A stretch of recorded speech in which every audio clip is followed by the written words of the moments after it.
Karen, our neighborhood's self-declared queen and the HOA president, once stood by my backyard, looking at the wooden dock I had built by the lake and said with a smirk, "It's just a dock, an ugly pile of wood, it needs to go." I stayed quiet, didn't argue. I had built that dock myself, strong, stable, and perfectly legal, but she mocked it every time she passed by. Weeks later, Karma knocked on my door wearing a white dress.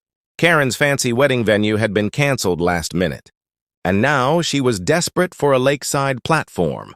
She came to me begging to use my ugly dock for her big day. I acted gracious, smiled and said, "Of course, Karen, I'll even help set it up." On the day of the wedding, the dock was decorated like a movie scene. Flowers, lights, chairs, everything. As guests gathered and Karen stood in her glittering gown, I tied the dock loosely, pretending it was secured. Just as the ceremony began, I quietly slipped away and released the rope. Slowly, the entire wedding platform began floating into the lake. Karen was mid-vow when she realized she was drifting. Panic spread, guests gasped, and someone even jumped in to push the dock back, too late. Cameras recorded the whole chaos as Karen floated into the sunset with her entire bridal party. She screamed my name, but I just waved from the shore.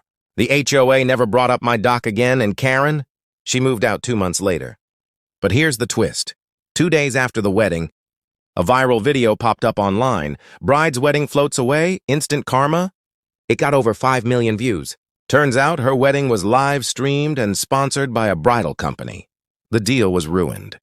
She not only lost her reputation, but also the $30,000 she was promised for the footage. Sweet revenge! I'd say it was just my dock doing its job. What would you do if someone disrespected your hard work, then needed it to save their special day?